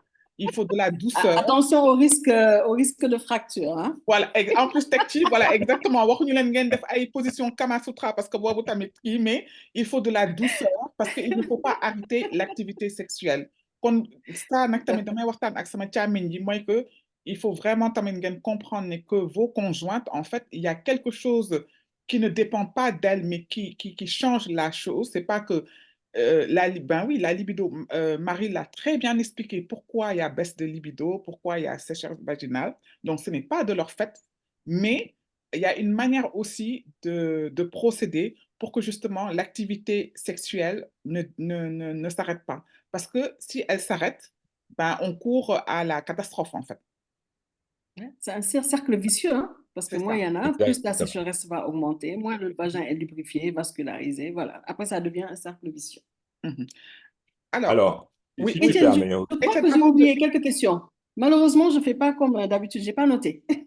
oui, Étienne, uh-huh. avant Oui, vas-y, d'aller sur vas-y, une autre question, il y a une vas-y. question qu'on m'avait posée, et ça, c'est vraiment d'actualité parce que, bon, on est entre Sénégalais et Sénégalaises. Mhm. Xam nañ ne kenn Sénégalaise pour culturellement, en fait, on veut être au top sur tous les plans, le jonge bofrok maintenant. Quand on parle justement de lubrifier le vagin, etc., etc., Marie, est-ce que tu peux nous dire que le vagin, ce n'est pas une cuisine comme on dit, Eh et que, bien, voilà, et que tu nous redises encore, quand on parle de lubrification, on parle de tel produit, mais yeneen yi, voilà, li yàlla xam doy na mhm, daal. Loolu moom, est-ce que tu peux mhm, nous mhm, le, mhm. voilà, notamment ces produits-là traditionnels ou parce que moi je vois beaucoup de produits par exemple ay nep ou bien ay vétiver ak affaire yu mel noonu. Voilà, est-ce que tu peux développer un peu s'il te plaît par rapport à ça? Très bien. Ok, merci d'avoir touché du doigt un problème. Parce que quand je parle de lubrification du vagin, vraiment, ce sont des moyens médicaux qui sont vendus en pharmacie et souvent même prescrits par le médecin. Et je le disais tout à l'heure, c'est surtout à base d'acide hyaluronique, qui est un acide naturel et qui permet de favoriser la lubrification vaginale. Je ne donnerai pas des marques, hein. Il y a plein de marques, hein, même Manix, des marques de préservatifs, qui ont des lubrifiants vaginaux qu'on peut utiliser. Nous, il y a d'autres qu'on utilise, genre Muvagel, Mucosine. Ce sont des produits médicaux qui sont prescrits le plus souvent par le gynécologue ou la sage-femme. Ou bien c'est une patiente qui a un traitement hormonal de la ménopause où il y a des oestrogènes qui peuvent favoriser la lubrification du vagin. Mais attention, tu l'as bien dit, le vagin, ce n'est pas une cuisine où on va mettre n'importe quoi parce qu'il y a des risques. On a vu des patientes mettre, comme tu as dit, Neptep, je ne connais pas trop, mais il y a un produit qui était utilisé beaucoup dans le sud du Sénégal, hein, qui s'appelait tabac, qui venait, je pense, de Guinée-Bissau, et qui a fait des dégâts, qui a entraîné des ulcérations au niveau du vagin, sans compter qu'au niveau du vagin, vous avez le col de l'utérus, qui peut quand même être le siège de cancer. Donc, il ne faut pas mettre des produits dedans qui peuvent fragiliser cette muqueuse et favoriser son infection qui utilise le col, le milieu vaginal, ça facilite l'acquisition de certaines infections, dont notamment ces infections qui peuvent aboutir au cancer du col de l'utérus. Donc attention, c'est utiliser que des produits médicaux vendus en pharmacie et pas des produits artisanaux parce qu'il y a une publicité sur TikTok. Non, je pense que ces produits-là, il faut définitivement les éviter. Si on pouvait même avoir une loi qui interdit ces produits, ce serait vraiment très bien parce que ça crée beaucoup de dégâts. Nous, on les voit en consultation. Et bon, elles sont là pour faire du jongué, pour essayer de régler des problèmes, lubrifier le vagin. Parfois, c'est le contraire qu'on va obtenir, hein. Mhm. On crée des lésions qui sont irréversibles au niveau du vagin. Et là, il n'y a quasiment plus, il n'y a plus d'activité sexuelle. Donc, merci vraiment d'avoir soulevé ce problème. Il ne faut pas utiliser des produits, des publicités sur TikTok, etc., parce que ça marche. Je sais que récemment, il y a un produit qui vient d'un pays d'Asie du Sud, je ne sais pas si tu parles du même, hein, de Malaisie ou quelque chose comme ça, qui est beaucoup utilisé et qui fait beaucoup de dégâts chez nos femmes. Donc, attention, que des produits vraiment vendus en pharmacie qui sont à base de produits naturels. D'accord, d'accord. Pour continuer sur cette lancée-là, tu peux nous parler un peu de l'atrophie vaginale. Qu'est-ce que c'est exactement? Mhm. Alors, l'atrophie vaginale, ça entre dans ce que j'ai expliqué tout à l'heure, le syndrome génito-urinaire lié à la carence des oestrogènes. Donc, les oestrogènes, eux, en fait, ils favorisent, on va dire, la multiplication cellulaire. Donc, on arrive à avoir, ça, on parle du vagin, hein, une muqueuse vaginale normale avec des cellules normales. Quand il n'y a plus assez d'oestrogènes, bien, il se passe ce qu'on appelle une atrophie de la muqueuse vaginale. Elle devient beaucoup plus fine. il y a moins de multiplication cellulaire. Elle est moins riche en ce qu'on appelle le glycogène, elle est moins lubrifiée. Ça veut dire, si on parle terre à terre, si vous regardez la muqueuse vaginale d'une femme qui est en période d'activité génitale, qui n'est pas ménopausée, elle est, on va dire, elle est moite, elle est bien lubrifiée, hein, bien épaisse. Alors que chez la femme ménopausée, cette muqueuse du vagin, elle est toute fine et même très fragile. Hein, il peut avoir des ulcérations, parfois elle peut faire des infections facilement parce que la muqueuse est fragile. Et c'est lié tout simplement à l'absence des oestrogènes. Donc, les oestrogènes, normalement, favorisent la multiplication des cellules au niveau des muqueuses vivantes. Parce qu'un être vivant, ces muqueuses, elles continuent à grandir, hein, à se multiplier. Tout être vivant. Maintenant, quand la femme est ménopausée, il n'y a plus cette multiplication cellulaire sous l'influence des oestrogènes. Donc, la muqueuse devient plus fine, plus fragile, et c'est ça qui explique la douleur au cours des rapports sexuels. Il n'y a plus de lubrification et la muqueuse est très fine. Mais donc, ça veut dire que même quand même si on peut avoir des rapports sexuels, il faut quand même que la manière d'avoir les rapports sexuels change. Peut-être, oui, mais si on lubrifie assez le vagin, bon, il ne faut pas changer drastiquement, hein, toute la manière de faire les rapports sexuels. Mais il faut prendre ça en compte parce que la muqueuse vaginale est beaucoup plus fragile. Donc, monsieur doit y aller avec peut-être un peu plus de douceur. Monsieur, les vrais monsieur, Bon, c'est là maintenant que ngeen war a wane nag seen mën-mën nag. waaw léegi bàyyi leen monsieur ñu wax. Donc, alors, les messieurs que je représente aujourd'hui, je vais vous donner le point de vue d'un quinquas masculin, juste parce que je pense que waxtaan la bu juboo quoi. Alors, nous, quand on est avec une femme qui est préménopausée ou qui est ménopausée, voici ce qui nous tombe dessus. Donc, nous, c'est ça qu'on voit. Alors, avant qu'on ait l'exposé de sciences naturelles du professeur Marie-Édouard Faye aujourd'hui, nous, on voit quelqu'un qui a des sautes d'humeur, quelqu'un qui est irritable, quelqu'un qui se fâche pour rien du tout, quelqu'un qu'on a l'impression qu'elle ne nous aime plus. Alors, baisse de libido, on en a parlé, ça revient ici dans notre top 5. Et donc, les hommes, de façon générale, voici comment ils vivent la préménopause ou la ménopause de leur femme ou de leur conjoint ou le kinyuneka. Alors, n'ayant pas d'explication physique jusqu'à aujourd'hui, en tout cas, je parle pour moi et je suis sûr pour la plupart d'entre nous, on n'est pas forcément équipé à gérer cela. Parce que la preuve, c'est que même les femmes à qui ça arrive, la plupart d'entre elles ne sont pas équipées à gérer ça. Donc, encore, qui de leur conjoint ou de leur mari. Donc, et Marie-Édouard, tu as dit quelque chose tout à l'heure que j'ai beaucoup aimé. Tu as dit que la plupart des patientes qui viennent vous voir, elles waxtaan la. Et ça, je pense que c'est le début de solution pour tout, que ce soit dans un dialogue avec le corps médical, dans un dialogue à l'intérieur du couple.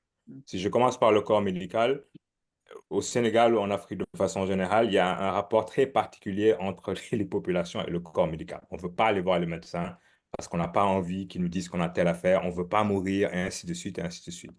Alors que si c'est vu comme une discussion, là, tout d'un coup, il y a des gens qui s'ouvrent et qui vous disent, je suis sûr, des choses qu'ils ne disent même pas chez eux, à leur mari ou à d'autres personnes. Donc, je pense que c'est quelque chose qu'il faut privilégier. Nous, on est démunis, on ne comprend pas, et parce qu'on ne comprend pas, et aussi, je veux dire, on ne nous parle pas assez. Donc, est-ce qu'on ne nous parle pas assez parce qu'on n'est pas ouvert, ou est-ce qu'on ne nous parle pas assez pour une histoire de kerse ou d'éducation? Ça, je ne sais pas. Donc, je vais essayer de trouver des éléments de réponse aujourd'hui. Mais je pense qu'il y a intérêt de la part des deux parties à plus communiquer sur ce sujet-là pour ne pas prendre des décisions drastiques et irréversibles qu'on a vues malheureusement dans certains cas. Tout à fait, absolument, hein, vraiment. Donc, qu'est-ce que tu donnerais comme conseil aux hommes? Couple, oui, voilà, exactement, ouais, aux hommes. Aux hommes. Tu as parlé aux femmes d'abord, là, je veux que tu parles aux hommes. On en arrive au message aux hommes. On en arrive au message destiné aux hommes. Effectivement, quand on est ménopausé, on est dans cette période un peu de transition, hein. C'est une période de transition. La femme elle-même, elle vit certaines difficultés parce qu'elle voit des changements dans son corps. Il faut dire qu'à cause de la baisse des oestrogènes, les femmes ont moins envie. Ça, c'est physiologique. Elles ont moins envie de penser. Et cette période, vous devez la connaître et vous devez plus peut-être soutenir les femmes dans cette période. Comment? Ce, ce, ce, ce qui serait bien, c'est que quand on a ces consultations de ménopause, c'est que les femmes viennent en couple. Ça, ce serait vraiment le top. Mm. Malheureusement, hein, ce qu'on vit, c'est pas ça. Elles viennent pas en couple, donc on est obligé de parler individuellement à la patiente elle-même. Mais vous, les hommes, il faut savoir que c'est une période difficile où il y a des modifications au niveau de son corps. Déjà, elle a un peu moins envie. Elle est moins sûre, euh, comment je peux l'exprimer? Elle est moins sûre Sa confiance en de soi, son son estime charme. de soi en prend un coup, en Elle a fait. moins confiance en elle parce Mhm. qu'il y a des modifications corporelles qui sont là quand même. Elle a tendance à prendre un peu plus de poids. Bien, il y a le visage qui devient un peu plus ridé, pour ne pas parler d'autre chose. Donc, elle a moins confiance en elle. Donc, et elle observe son mari. Parce qu'à chaque changement, elle peut dire, ah ben oui, voilà, c'est parce que je suis en train de vieillir, c'est parce que voilà, je ne te satisfais plus sur tel ou tel plan, que voilà, maintenant tu me laisses. Donc, il suffit juste qu'il s'éloigne pour que voilà, le clash soit là et que le couple peut-être ne s'en sorte pas. Donc, vous les hommes, c'est l'occasion pour vous de soutenir les dames au cours de cette période.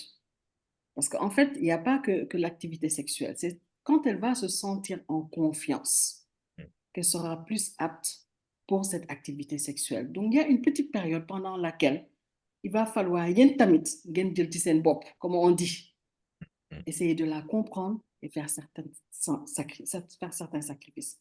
Il faut que, surtout qu'elle se sente aimée, que malgré les changements de son corps, eh bien, elle est restée là, même pour vous. Elle se sent encore aimée. Vous la désirez encore. Quand elle s'habille, vous dites que c'est joli. Ah, mais les formes, elles sont encore là, etc. Ce sont ces choses que les femmes veulent entendre, que vous appréciez les changements au niveau de son corps. C'est le meilleur moyen pour elles de vivre les changements au niveau de son corps. Faire du sport ensemble, par exemple. Vous savez que au cours de la ménopause, celle qui ne faisait pas du sport, il faut qu'elle fasse du sport. Parce que quand on est à la ménopause, ça, on ne l'a pas abordé tout à l'heure, on augmente forcément, quand il n'y a plus les oestrogènes, on augmente ces facteurs de risque cardiovasculaire. Et donc, c'est l'occasion, si elle n'en faisait pas, de faire du sport. Donc, accompagnez madame pour faire du sport. Faites du sport ensemble, faites des choses ensemble. D'autant plus que cette période-là, moi, je me dis, ben, c'est la meilleure période, hein. Les enfants sont en train de partir, les enfants sont autonomes, c'est-à-dire le dimanche matin, on peut faire la grasse matinée jusqu'à 11 heures, ben, on ne les entend pas parce qu'ils se sont levés, ils ont fait leurs affaires tout seuls. Donc, c'est une occasion qui doit, au contraire, rapprocher le couple. Tout à fait. Et la femme, quand elle va se sentir en confiance, eh bien, elle va être beaucoup plus à l'aise du point de vue sexuel. Ça c'est clair. Sans compter que, et puis il y a un autre avantage, hein, la femme à cette période-là, quand elle est ménopausée, mais il n'y a plus de risque de grossesse. C'est vrai. Donc, moins de risques liés à l'activité sexuelle. Comme on dit en Wolof, Mm. il y a plus de peur de la grossesse. Et parfois, en consultation, on voit le contraire. On pense qu'à la ménopause, il y a moins de désir sexuel, elles ont tous une diminution de la libido, on ne sent plus rien. Certaines femmes, c'est le contraire. Mm. Quand elles sont ménopausées, elles se sentent libérées. Il n'y a plus de Tout à risque fait. de grossesse. Les Il enfants y sont a en un train de lâcher-prise, en partir. fait. Ouais. Voilà, ils vous laissent la maison tranquille. Vous dormez le dimanche jusqu'à 11 heures. Vous êtes à deux dans votre chambre, personne ne vous dérange. Donc, il faut savoir mettre à profit ces périodes-là. Donc, principal message aux hommes, il faut soutenir les femmes au cours de cette période. Il faut comprendre les changements physiologiques qu'elles sont en train de vivre et les accompagner. Ce n'est pas le moment de partir. Prenez la deuxième femme au moment où elle est encore jeune. Là, au moins, il y a la compétition. Elles savent qu'on est à terrain égal. Mais si la deuxième femme, là, on la prend quand elle est en ménopause complètement Ouais, fatiguée, mais là, ouais, elle est encore Mm. plus démoralisée parce ouais. qu'elle se dit que parce qu'elle ne peut plus assurer sur certaines choses, c'est pour ça qu'on lui a amené une remplaçante. La deuxième, là, prenez-la quand toutes les deux, elles ont 30-35 ans. Pauvre mon compétition millénaire, parce Mhm, que chacune va approuver. Mais ce n'est pas à ce moment-là qu'il faut le faire. C'est le meilleur moyen, justement, pour qu'elle soit plus déprimée. Parce que déjà, il y a des changements dans son corps. Elle ne se sent plus aussi désirable qu'à l'âge de 30 ans ou 40 ans. Et donc, il suffit juste voilà, qu'il y ait un clash pour que ce soit extrêmement mal vécu chez ces femmes-là. Et certaines vont même jusqu'en consultation au niveau des psychologues. Donc, premier message, soutenez les femmes pendant cette période. Faites en sorte qu'elles continuent à se sentir aimées, qu'elles mhm, continuent elles-mêmes, continuer à aimer leur corps pour qu'elles-mêmes, elles aiment leur corps et les changements qu'elles sont en train de subir, la prise de poids, etc., le trouble de libido, le manque de libido. Mm. Il faut avoir des activités avec eux, faire du sport ensemble. C'est l'occasion. Les enfants sont partis. Vous pouvez partir, vous faites votre sport jusqu'à 22 heures, personne ne demande après vous. Vous êtes à deux. Vous faites vos activités ensemble. Et puis surtout, le maître, comment dire, message, il faut continuer à avoir une activité sexuelle. Même si parfois c'est difficile. Il y a une Même s'il moins n'y a bonne pas lubrification pénétration. du vagin. Oui. Parfois, mais un rapport sexuel est possible sans pénétration. Exactement, c'est ça. Ça aussi, il ne faut pas l'oublier. Il ne faut pas oublier que le Il y a rapport d'autres. sexuel se décline. Bon, je ne vais pas entrer dans les détails parce que je ne suis pas Voilà, une. c'est un ensemble. Voilà, mais c'est le meilleur moyen de découvrir beaucoup d'autres choses. Beaucoup Voilà, d'autres parce qu'il n'y choses, a pas beaucoup que, d'autres voilà, il n'y a pas que facettes la de pénétration. la sexualité. Voilà, Exactement. Comme on il y dit, a pas que ça. Et entre c'est le ñaari entre moment, jëkkër ak jabar daal lépp dagan na. Lépp lépp dagan na. dagan na. Et Mhm. puis c'est le moment, bon, après, il y a des choses qui facilitent, hein. Il y a des lubrifiants, il y a des artifices pour pouvoir augmenter surtout la lubrification du vagin, mais surtout, il faut soutenir une activité sexuelle régulière parce que c'est ça, à ce prix, qu'on va augmenter un peu la vascularisation au niveau du vagin, faciliter sa lubrification et après, les choses se passent bien et ça augmente le bien-être de la femme et la confiance en elle. Donc, Mhm. c'est important. Mhm. Donc, Mhm. ce n'est pas le moment de les lâcher. Mhm. Mm. Tout à fait. Parce que là, après, Et, c'est la dépression assurée. Parce que les enfants n'ont plus besoin d'elle. Marie aussi, s'il fait pareil, bien, c'est le meilleur moyen de la conduire complètement vers la vieillesse. mm. Et la vieillesse, la ménopause, c'est un état, c'est une manière de vivre. C'est-à-dire, il ne faut pas se sentir vieille. Il faut continuer à vivre comme si on était encore jeune malgré la ménopause. Et ça, c'est monsieur qui peut nous aider pour ça. Parce que tant qu'on se sent aimé, nous, comment on dit en Wolof, nous laaj lu bëri de.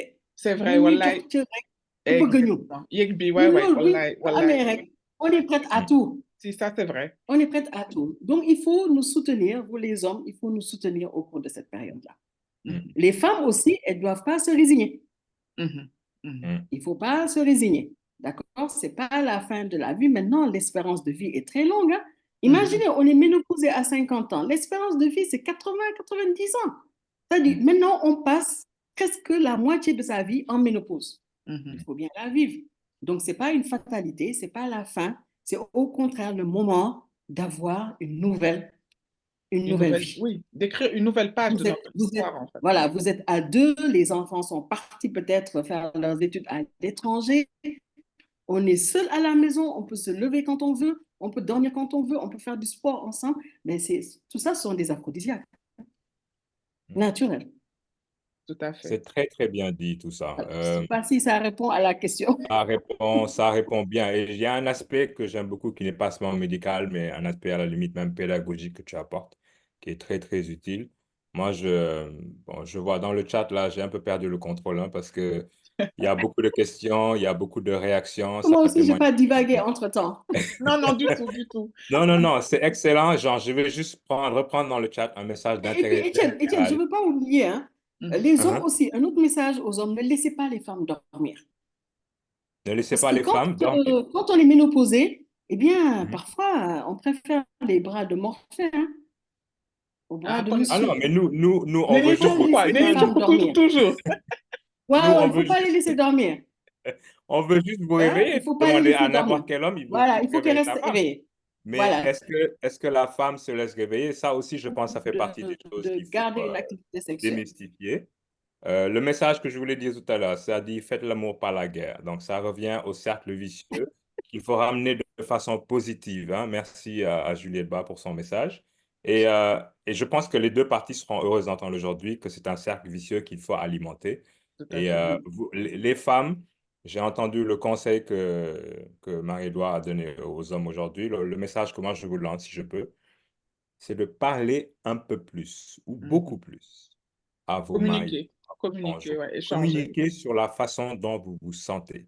Je ne dis Mhm. pas que c'est généralement comme ça, que c'est partout comme ça, mais la plupart des cas qui arrivent, c'est une incompréhension entre les deux personnes parce qu'il n'y a pas eu de communication. Absolument. Donc, ce que vous irez dire à un médecin parce que c'est Tout une femme comme à vous, mais dites-le à votre mari. Je me sens comme ça, voici ce que j'aimerais faire, voici ce que je n'aime pas faire. Et Mhm. ça, je pense que déjà, ça va Mm. faciliter beaucoup les relations. Tout Donc, à fait. aidez-nous un peu à vous aider. C'est un peu ça le message. Tout à fait. Et effectivement, par exemple, par rapport à tout ce qui concerne les troubles de l'humeur, l'irritabilité, bu ñu rëy tamit, bu ñu xamee ne que vraiment on a eu une réaction, bu ñu toogee ba réfléchir, voir qu'on a eu une réaction peut-être exagérée, mais bu ñu rëy, Mm. à un moment donné, quand ça se calme, il faut en discuter avec son mari, se dire que voilà, on a exagéré dans notre réaction, on ne sait même pas pourquoi, et puis même tourner ça à Ce la sont les dérision. hormones. Voilà, tourner ça à la dérision, parce que day tax ça, que la personne en face qui n'a pas compris notre réaction, ça, il faut le dire, la personne n'a pas compris notre réaction, nous-mêmes, on ne la comprend pas, ne va pas s'éloigner. Donc, franchement, c'est la ménopause, man, je trouve que c'est vraiment une période boo xamante ne parce que ñun ñëpp dañuy ñaan yàlla Pas de dund ménopause. lu yàgg. Notre Mhm. prière, la première, c'est longue vie et bonne santé. Donc, ça veut dire qu'on Mhm. prie pour vivre cette ménopause-là. Et je pense que c'est une période bi nga xamante ne on doit se recentrer sur l'essence même de notre existence, sur ce qu'on veut vraiment, qu'on soit seul ou qu'on soit en couple, se recentrer sur l'important et puis enjoy that. Voilà, happy, bégué, comme a C'est dit ça. Marie, les enfants ne sont plus là, en tout cas, ils sont autonomes. Donc, c'est pas une, et voilà, la ménopause, c'est pas une maladie, c'est une étape à Mm. franchir, mais à deux quand on est en couple. Tout à fait. Oui. Et justement, ce que tu disais tout à l'heure, tu disais les enfants ne sont plus là, mais Mhm. après, il n'y a plus de risque de grossesse. Tout à fait. Donc, parfois, certaines, elles sont beaucoup plus épanouies quand elles sont ménopausées. Parce que D'accord. tout simplement, les enfants ne sont pas là, personne ne dérange, personne n'ouvre la porte de la chambre brusquement. Eh bien, Mhm. on est relativement épanoui. Et c'est l'occasion de raffermir les liens au niveau du couple, tout D'accord. simplement. OK. Alors, les Là, questions je vais essayer suivantes. de reprendre le contrôle au niveau du chat là. On parle, est-ce qu'il Oui, y a les des autres remèdes questions, de c'est la bien. pharmacopée traditionnelle? Ah, La pharmacopée traditionnelle. Oui, est-ce mhm. qu'il y a des remèdes? J'avoue que est-ce qu'il y a des remèdes? J'avoue que je ne connais pas. Non? OK. Du tout. J'ai pas entendu parler de remèdes par rapport à ça. Par D'accord. exemple, un OK. produit qu'on utilise, nous, de plus en plus, Mhm. c'est ce qu'on appelle les phytoestrogènes. C'est à base, effectivement, de plantes. Et bon, il s'était rendu compte, par exemple, c'est à base de soja, que dans les pays asiatiques, ils consommaient beaucoup de soja. Et les femmes avaient moins de soucis au moment de la ménopause, moins de risques aussi de cancer du sein. Et c'est là qu'est née l'utilisation des phytoestrogènes chez la femme ménopausée. Mhm. Au début, vraiment, il y a eu un très grand engouement. Ça réglait le problème des bouffées de chaleur. Elle supportait de plus en plus. Mais on s'est rendu compte à la fin que ça avait le même risque que les hormones, que c'était à peu près les mêmes risques. Donc, en termes de pharmacopée, c'est ça que je connais, en tout cas pharmacopée asiatique. Pharmacopée traditionnelle sénégalaise, j'avoue que je ne connais pas. Je ne sais pas D'accord. maintenant si quelqu'un dans le public, dans Bon. l'auditoire, a une expérience par rapport à ça, parce que nous, on apprend tous les jours, hein. Bien sûr. Et puis, ça vous permet La même question C'est est l'échange posée dans le, d'expérience. Mhm. Voilà, la question a été posée dans le chat. Donc, s'il y a des gens qui veulent Mhm. partager des secrets de la pharmacopée traditionnelle, ce serait bien de le mettre dans le chat. Là, il y a une Mhm. question autour de la méthode de contraception la mieux adaptée. On dit qu'il est risqué de prendre la pilule après 40 ans. Quelle est la meilleure Mhm. méthode de contraception? Mhm. Bon. En principe, dès qu'on est ménopausé, on est ménopausé, hein, il n'y a plus d'activité ovarienne, on n'a plus besoin de contraception. C'est donc, ce sera plutôt dans la période de Préménopause, oui.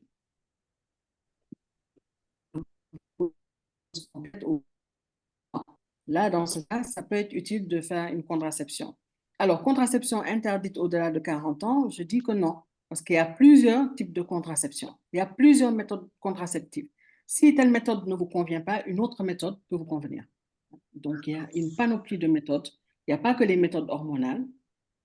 Et même les méthodes hormonales, à 40 ans, si on n'a aucun facteur de risque, on a un bon suivi gynécologique, le gynécologue qui va apprécier la balance risque-bénéfice, certaines patients prennent leur contraception hormonale jusqu'à 45 ans, voire plus, jusqu'à ce qu'elles soient ménopausées.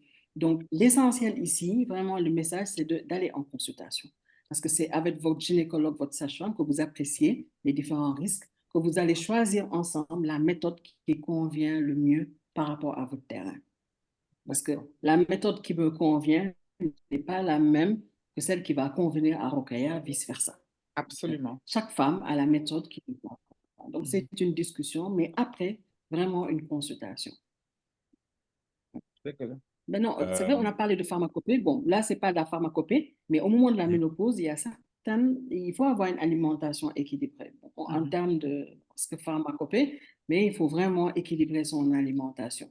C'est l'occasion de consommer des aliments où il y a assez de calcium, des aliments riches en vitamines, et même de prendre de la supplémentation, parfois en calcium, en vitamine D, etc., pour protéger notre capital osseux, éviter les fractures. Maintenant, si dans la pharmacopée, il y a des produits qui contiennent ça, oui, pourquoi pas. Peut-être s'il y a des expériences hein, dans le public, enfin, ceux qui suivent, ceux qui sont connectés, si certains ont des expériences, peut-être que même il y a des thérapeutes ici hein, qui peuvent partager leur expérience. Je pense qu'on pourra toujours apprendre les uns des autres. Tout à fait. Donc, effectivement, alimentation, c'est vraiment le moment de revoir son alimentation et tout ce qui concerne le calcium, nous, et la vitamine D, en fait. Et l'activité physique. L'activité Parce que, physique aussi. en fait, ménopause, c'est aussi l'âge de toutes les autres maladies qui vont arriver. Hypertension artérielle. Donc, toutes ces maladies pour lesquelles les oestrogènes nous protégeaient un peu vont arriver. Et j'insiste sur le risque cardiovasculaire. Je disais au départ que les hommes ont plus de facteurs de risque cardiovasculaire que nous avant la ménopause. Mais après la ménopause, on a à peu près les mêmes risques. Ce sont les oestrogènes qui nous protégeaient un peu de tout ça. Et après, on aura l'hypertension artérielle, il y a les risques liés au cancer, hein, les cancers gynécologiques, c'est vraiment l'âge. Donc, c'est le moment d'appliquer des mesures préventives, telles que l'activité physique. D'abord, le sport. 30 minutes, hein, au moins par jour ou 3 fois par semaine. Hein, marcher, rien que la marche, hein, on ne demande pas de faire du judo, du karaté ou autre chose, rien que la marche toute simple. Marcher en même temps que monsieur, accompagné de monsieur, tout à faire fait. son sport avec monsieur ou avec une amie, ça vous permet de joindre l'utile à l'agréable. Vous marchez, vous parlez, vous discutez, parce que l'objectif, c'est de pouvoir faire une activité physique modérée. Vous marchez, c'est pouvoir parler en marchant. C'est un peu ça hein, qu'on dit aux patients, pouvoir parler en marchant. C'est-à-dire, vous marchez à 2, 3, vous discutez et vous faites du sport ensemble. Parce qu'il faut maintenir une activité physique. Parce que quand on est à la ménopause, avec cette carence oestrogénique, on augmente notre facteur de nos risques cardiovasculaires. Donc, il faut maintenir une activité physique régulière. Il faut revoir l'alimentation. Rokhaya l'a dit tout à l'heure. Et il faut aller voir son médecin au moins une fois par an. Éviter aussi tous les autres facteurs, tous les autres éléments qui augmentent les facteurs de risque. Tabac, alcool, etc. C'était le message que je tenais à... Je ne sais plus s'il y avait une question sur ça, mais je tenais à faire passer quand même ce message. C'est très, très, c'est très l'occasion, si on n'en faisait pas, de faire du sport. Oui, oui, Vraiment. tout à fait. Tout à fait. Merci. D'ailleurs, ça, je remercie Miss Eva Star, donc, qui nous a fait une séance hier, une séance sur Zoom, je crois, ou sur Meet. Oui. Et donc, voilà, c'est une manière aussi, effectivement, parce que dans la communauté, on essaye de voir tout ce qui est possible de mettre en place pour aider les gens à mieux vivre Cette période. cette période, cette étape. Tout à fait, tout à fait. Et donc, je suis contente de voir que tu reviens sur les essentiels. C'est le sport et l'alimentation, ça, c'est vraiment les bases. Ça. Mhm. Mm, mm, mm. Et puis, ne pas oublier qu'il y a des solutions médicales. Le traitement hormonal, c'est-à-dire ces hormones-là qui ne sont plus là, Mhm, le médecin, une fois après avoir examiné le gynécologue ou la sage-femme, après avoir examiné, euh, interrogé pour voir quels sont les antécédents, peut mhm, proposer, hein, s'il n'y a pas de contre-indication, un traitement hormonal mhm, substitutif, c'est-à-dire ces hormones qui manquent, mhm. on peut les remettre, mais parfois à des doses différentes, pour l'aider à mieux supporter cette période de la vie, diminuer les bouffées de chaleur, augmenter la lubrification vaginale, lutter contre tous les autres troubles qu'on va retrouver chez la femme ménopausée. Hein. Il y a tellement de signes, hein, même la perte de cheveux fait Mhm. partie en fait des signes qui sont liés à la ménopause. D'accord, Ce traitement existe aussi, mais ça doit être prescrit par un médecin après une bonne évaluation de la balance bénéfice-risque liée d'accord. à Il y ce a traitement. des conseils qui sont partagés dans le chat en Tout termes à de fait, pharmacie oui. ou de Mm. choses qui fonctionnent. Je OK, vous invite à aller les voir si vous ne les avez pas vus. Tout Je à veux fait. faire passer les Apparemment, questions qui ne sont pas passées encore. Alors maintenant, pour nous qui sommes divorcés, docteur, quels conseils vous pouvez nous donner dans la mesure où elles n'ont personne à qui se confier? mhm.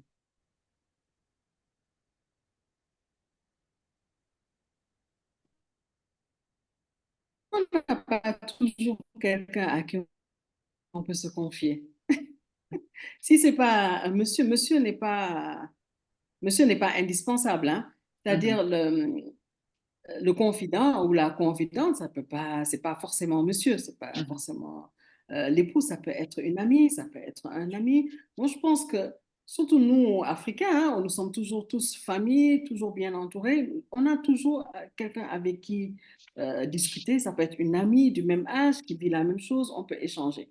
Moi, je me dis, l'essentiel, c'est de pouvoir continuer à communiquer, mhm, d'échanger sur ça et de continuer à avoir une vie équilibrée. mhm. Faire du sport, alimentation équilibrée, discuter avec ses amis comme nous sommes en train de le faire, discuter Tout avec à des fait. personnes du En même fait, il ne faut âge. pas C'est rester pas dans son forcément coin. le conjoint. Hein. Voilà. Il ne faut pas rester Pardon? dans son coin. Je dis, il ne faut pas rester dans son coin. Oui, voilà. C'est pas forcément le conjoint. Hein. Ça peut être un ami, ça peut être une sœur avec qui on va discuter. Ça peut être son médecin, ça peut être son gynécologue. Moi, je discute beaucoup avec mes patientes, surtout celles avec qui on a à peu près, on est dans la même tranche d'âge. C'est des consultations de 30-45 minutes. C'est pourquoi on me dit toujours que je suis trop lente quand je consulte. Mais c'est l'occasion de discuter. On a toujours quelqu'un avec qui on peut discuter. C'est pas le conjoint, s'il n'existe pas. On peut discuter avec quelqu'un d'autre qui a les mêmes préoccupations que nous et qui peut nous apporter quelque chose. Voilà. Tout à fait. C'est pas Et forcément. comme le dit Adi, il faut rejoindre la communauté des quinquas. Effectivement, ñun moom loolu moo tax ñu ko Ah oui, je vais rejoindre, hein? Je vais rejoindre. tout à fait, tout à fait, Non, non, damay bokk. tout à fait. Non, Damay c'est vrai bokk. que Et après, s'il y a d'autres astuces hein, qui ne sont tout, pas médicales aussi, il faut partager. tout à fait, tout à fait. Il y a quelqu'un qui nous parle du vétiver, en fait, donc qui apparemment, ça marche bien pour tout ce qui est lubrification. Bon, je pense que le vétiver, de toutes les façons, c'est une racine. Bon, maintenant, même parfois, on met ça dans de l'eau pour boire. Donc, à tester aussi, Tout à fait. c'est clair. Oui. Et il y a Binta qui dit, c'est une période durant laquelle nous devons réapprendre à aimer notre corps et en prendre soin, se faire plaisir, puis partager de nouveaux moments avec nos conjoints. Ouais, c'est Elle très, a très, tout très dit. joliment dit, Binta. Merci. Elle a, Oui, elle a tout elle dit. a dit l'essentiel. Ouais, ouais. Tout à fait. Tout à Bien fait. dit. Tout à Voilà. fait. Et Alors, il y aimer a son corps fait partie justement, et dans aimer son corps, c'est aller consultation régulière, au Dëgg moins la. un bilan annuel pour voir Absolument, ndax c'est amuñu vrai. hypertension, Mhm, faire un petit bilan minimum, hein, mhm, xool ndax amul benn diabète buy waaj a ñëw foofu, est-ce mhm, qu'on n'a pas trop de cholestérol? C'est l'occasion de revoir son alimentation, hein, parce qu'à la ménopause, on ne doit plus manger de la viande rouge comme on le faisait avant. Parce que viande rouge, on sait que quand même, c'est des facteurs de risque en plus. Donc, il faut modifier son alimentation. Beaucoup de poissons, beaucoup de légumes, beaucoup de viande blanche. Voilà, c'est l'occasion vraiment d'être l'ami de son médecin d'aller le voir régulièrement, d'aimer son corps, de s'occuper de son corps. Tout à fait, Sport et traitement qu'il faut. Voilà. tout à fait. Et C'est une nouvelle c'est vie, tellement vrai. une C'est nouvelle une phase nouvelle de vie, notre oui, vie. absolument, oui. Voilà, c'est une nouvelle vie. Mhm. Tellement vrai. Et on prend mieux soin de nos voitures que de nous-mêmes parfois, parce que nos voitures, on les amène au Euh, garage plus d'une fois par année, alors que nous, on est plus important, on malheureusement, n'est pas remplaçable comme une voiture. Donc, suivant le conseil de nos amis et qui nous parlent aujourd'hui, allons voir le médecin pour voir ce qui se passe. Et s'il n'y Oui, a c'est rien, on nous dira important, qu'il n'y a rien, c'est tout. tout à et fait. vous, et vous les quinquas, si madame ne va pas chez le médecin, vous l'amenez chez le médecin. OK. Exactement. Message au quinquas, vous amenez mesdames chez le médecin. Waaw Tout à waaw fait. boobu tamit dégg nañ ko. Dégg nañ ko. Non, non, vraiment, comme je dis, la préménopause et la ménopause, c'est l'occasion pour, comme avait dit Binta, donc pour nous les femmes de nous redécouvrir, mais l'occasion aussi pour nos hommes de wan nag tamit seen que ñoom ñoo fi nekk daal voilà nga xamante ne voilà il y a de nouvelles habitudes qui sont prises, on est plus libre, il y a un lâcher prise parce que voilà on a compris beaucoup de choses maintenant, on a de l'expérience de la bouteille, les enfants ne sont plus là, c'est une nouvelle manière en fait d'aborder la vie tout simplement et il ne faut pas Ensemble. se résigner, il ne faut pas rester seul dans son coin et quand voilà c'est une Bien nouvelle vivre sa ménopause. tout à fait exactement tout à fait tout à fait. Ouais. Est-ce qu'il y a Alors, il y a d'autres une autre questions? Oui, réaction Étienne. ici. Oui. Euh, en plus, En plus, les câlins, c'est une activité physique aussi, donc c'est un double bénéfice. Donc, Tout à fait. Oui, ouais. à souligner, il y a une question un peu avant ça. Est-ce qu'il y a une limite, est-ce qu'il y a un âge limite pour les traitements hormonaux?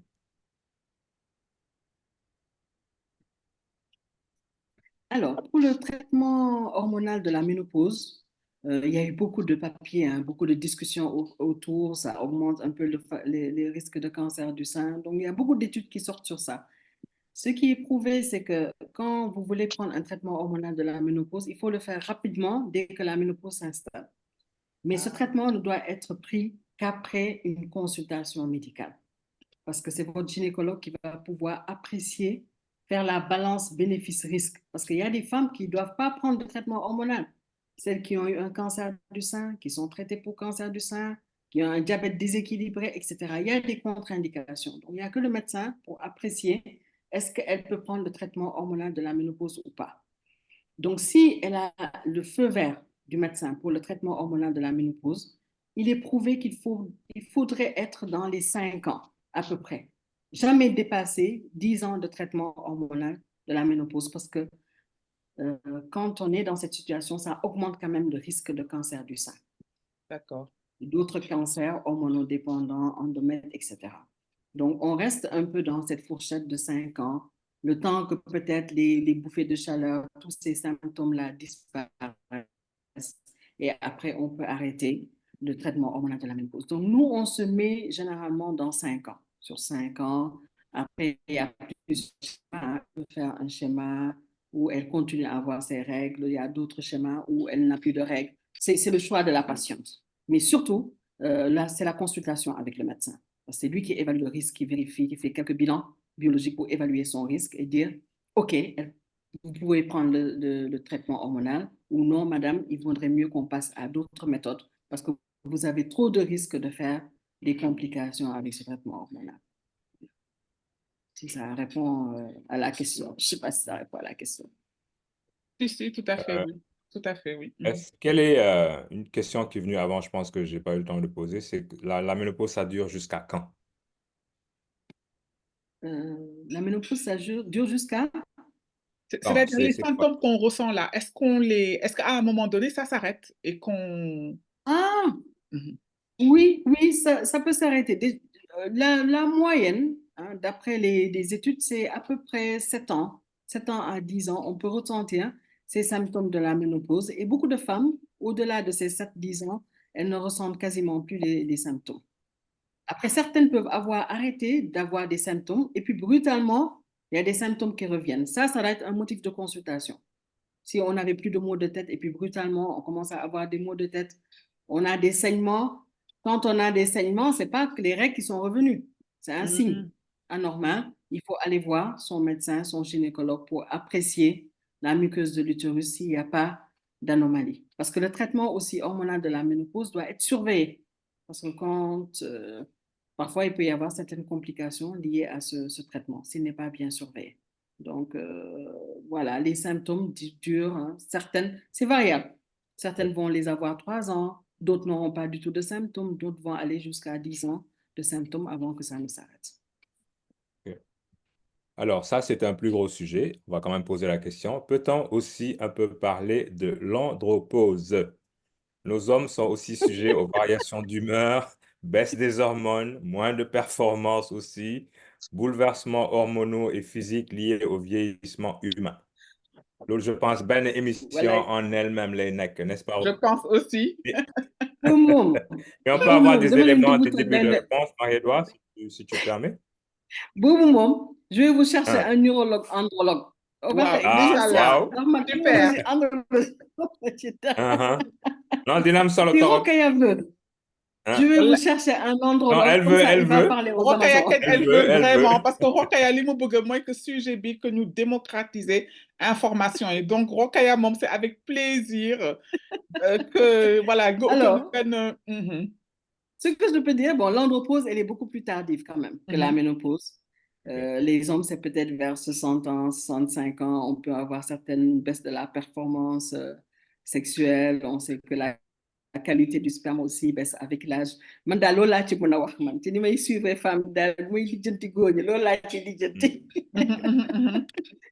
Mais on peut refaire une séance, mais vraiment avec les andrologues, les urologues andrologues, parce que c'est leur spécialité. C'est eux qui vont pouvoir peut-être nous apporter des réponses à nous tous, hein? Parce que peut-être qu'on voit des modifications chez monsieur qu'on ne comprend pas, hein? Tout à fait, tout, Toujours. absolument. Non, non, c'est d'une ci reetaan, mais effectivement, il faut tamit que, autant on a compris la ménopause aujourd'hui, autant que nous comprendre aussi ce qui se passe chez l'homme à partir d'un certain âge. Parité oblige. Parité oblige. Exactement, voilà, nous non. Effectivement, tout à fait. Et Tout à moi, fait. ce que je peux ajouter sur ce sujet-là, c'est que bon, forcément, tous les êtres humains, dont les hommes aussi, connaissent des changements. Mhm, Je pense que en termes, chez l'Africain, de façon générale, c'est peut-être pas un réflexe de faire l'introspection et de voir qu'est-ce qui a changé chez nous à un certain moment de notre vie. Et ça peut prendre des formes diverses. Hein. Euh, Bon, je peux donner un exemple comme ça. Il y a des gens qui connaissent une baisse de performance ou de la libido, mais je connais aussi des gens qui connaissent une hausse de la libido au moment de l'andropause. Donc, Tout à ça fait. peut, ça peut se manifester de façon différente, d'où l'intérêt à ce que tu proposes, Marie-Edouard, d'amener un professionnel. Si jamais on a un débat comme ça, je suis sûr qu'on l'aura pour venir éclairer les gens. Et le message, moi, que je peux lancer aux hommes entre-temps, c'est-à-dire, quand ce débat-là sera fait, que venez nombreux, comme les quinquas d'âmes sont présents sur cet appel-là, j'aimerais qu'on soit aussi nombreux, sinon plus, pour partager ce que nous vivons, même si c'est peut-être pour certains d'entre nous pas naturel. Mais entre-temps, de prêter attention à ce qui a changé dans notre corps. Pas seulement physiquement, mais surtout en termes de comportement. Bon, le cliché, c'est la voiture décapotable. Bon, ça, c'est c'est des symptômes dont on parle d'un homme qui a un certain âge. Mais il y a sûrement d'autres choses un peu plus profondes que si on fait attention et qu'on prend le temps de faire cette introspection-là, de voir ce qui a vraiment changé et d'en discuter avec la personne avec qui on vit. Ça, c'est ce que je peux dire pour l'instant. Tout à fait. tout à fait, Tout ouais, à fait. tout à fait. Tout à fait. Mais Rokhaya, ce qu'il faut dire aussi, c'est vrai que là, on est parti vraiment sur les principaux symptômes hein, qu'on retrouve Oui. dans la ménopause. On a dit qu'il y a une diminution de la libido, Mhm. mais il y a certaines femmes, bon, elles sont moins nombreuses, hein, c'est un pourcentage beaucoup plus faible, Oui, pour qui c'est le contraire. tout à fait. Parce que avec la ménopause, elles se sentent libérées. Les enfants ne sont pas là, il n'y a pas de risque de grossesse. Il y a d'autres femmes, au contraire, qui se sentent plus libérées. Malheureusement, Absolument. elles sont moins nombreuses. Tout à fait. Non, non, Voilà. c'est vrai, effectivement, il y a des femmes, maintenant, je pense qu'elles appréhendent en fait mieux, d'une manière positive, en fait, cette période-là. Il y a plein de poids, maintenant, ben, elles ont fait un travail sur elles-mêmes pour se libérer de certaines histoires, de certains traumas. Et donc, du coup, elles se sentent mieux dans leur tête, elles font ce qu'elles ont envie de faire. Et du coup, ben, voilà, ça les libère totalement sur le plan physique et psychologique. Tout à fait. Tout à fait. Tout à fait. Tout tout à fait. C'est bien. waxtaan bi neex na, hein? Est-ce qu'il y a d'autres Là, questions? Est-ce qu'il y a d'autres questions? il y a d'autres questions. Alors, je pense avoir, le reste, c'est plus des commentaires. Alors, bon, c'est des réactions, hein. Bon, s'il y a augmentation de la libido, il y a une petite place à la Niarelle, alors ça, c'est aussi une autre émission en elle seule. Euh, mais je veux remercier ceux qui réagissent dans le chat, hein. Je pense que ça rend la discussion encore plus riche. J'espère qu'on a pu, si pas prendre toutes les questions, au moins la plupart d'entre elles. Et Mhm. vraiment, merci pour la participation. Moi, ça a été très, très instructif, en tout cas pour moi. Tout à Euh, fait, tout à fait. Je pense que am na affaire yu bare yoo xamante ne maintenant c'est clair dans nos têtes et que c'est clair aussi dans la tête de nos càmmiñ qui nous ont rejoints. Franchement, Mhm. Marie, je te remercie pour la pédagogie que tu as eue, nous expliquer les choses, parce que je sais que c'est des choses compliquées, mais tu t'es mise à C'était notre un niveau, plaisir. en fait, voilà, pour nous expliquer toutes ces choses-là et que le message est passé. Que, voilà, message, yi nga xamante ne c'est ça qu'on voulait faire passer, tamit. Je pense que le message est passé, que la ménopause, elle se vit à deux et que c'est une étape, en fait, ce n'est pas une maladie, c'est une étape de la vie. Et comme je l'avais dit tout à l'heure, ñun ñëpp dañuy ñaan pour avoir une longue vie. Donc, c'est une étape boo xamante ne diñ ciy jaar. Voilà. Et c'est important, c'est qu'à partir de cet âge-là, qu'on soit en préménopause ou ménopausé ou pas du tout en ménopause, c'est important d'aller voir son médecin. Le premier médecin à voir, c'est gynécologue ou le sage-femme. Et à partir de là, moom dinañu aiguiller selon les symptômes yi ñu ressentir vers d'autres spécialistes si besoin. C'est l'occasion aussi de revoir sa manière, son activité physique, donc sport, marche, etc., etc., et de revoir aussi son alimentation parce que tous ces facteurs-là, en fait, vont jouer sur la bonne, comment dire, la bonne, sur comment on va vivre, la bonne manière de vivre, en fait, cette étape-là. Leur Comme je dis, vécu. Mhm. ñi nga xamante ne yàlla may nañu ba ñu koy dund. C'est justement, yàlla daf ñu may occasion de, en fonction de tout ce qu'on a connu les premières 50 années-là, dafa am loo xamante ne diñ ci jàng lu bare et que donc c'est maintenant qu'il faut appliquer ces choses-là. Voilà, c'est une étape, mais c'est une belle étape de la vie. Tout à fait, tout à fait. Alors, Merci, Roquette. donc vraiment, merci Marie-Édouard, hein. Et puis je sais que tu es Mais c'est hyper moi. chargée. Non, mais c'est moi, c'était un Voilà, tu as plaisir, pris le temps franchement. vraiment de nous consacrer ce moment-là et tu Mhm. as partagé beaucoup de choses avec nous. Je remercie vraiment Étienne aussi, qui, comme je dis, vraiment, à chaque fois que j'ai quelque chose en tête, rek, donc, oh, Étienne, il me suit, It's a go. il prend le temps. Et vraiment, bien évidemment, Soudoulon Yen Tamit, il n'y aurait pas eu tout ça, hein. Franchement, comme je dis, ça s'est créé, mais de manière tellement incroyable. Dama toog parce que moi, c'est la première fois que j'ai commencé à me les signes de la préménopause. C'est la première fois que me vivre un ramadan en fait complet, parce qu'avant j'avais mes règles, mais là elles sont irrégulières maintenant. Et j'avais fait un post comme ça pour rigoler, et c'est parti comme ça. Aujourd'hui, on est un groupe de 450 personnes. Nga xamante ne ce qui nous réunit, c'est qu'on est en train de vivre ces phases-là. Et donc, je remercie aussi parce qu'on a fait une émission, mais ce que vous ne savez pas, c'est qu'il y a tellement de personnes qui croient en nous qu'elles ont voulu nous soutenir, donc nous sponsoriser. Alors, excusez-moi parce que je n'ai pas eu le temps de préparer la petite présentation que je voulais faire, mais il y a trois femmes entrepreneuses donc, qui croient en moi, qui croient en ce que je fais, qui me suivent aussi. Donc, il y a la propriétaire de la fabrique qui vend des tissus de qualité, de très, très beaux tissus. Et puis là, ça va bientôt être la Tabaski. Donc, la fabrique se trouve à Liberté 6. Vous pouvez avoir son Instagram et voir ce qu'elle fait. C'est la fabrique-sn, donc qui a tenu à me soutenir dans cette aventure-là. Il y a aussi Madame Magat Diop de MDN Languages, donc qui est un centre de formation. Si vous avez envie justement d'apprendre l'anglais, là aujourd'hui on a 50 ans, on se dit qu'il y a des envies, maintenant on veut les satisfaire. Voilà, il y a des rêves qu'on a. Ben, si vous voulez apprendre l'anglais pour développer votre employabilité ou celle de vos enfants, il y a un centre de langage aussi donc créé par Magat.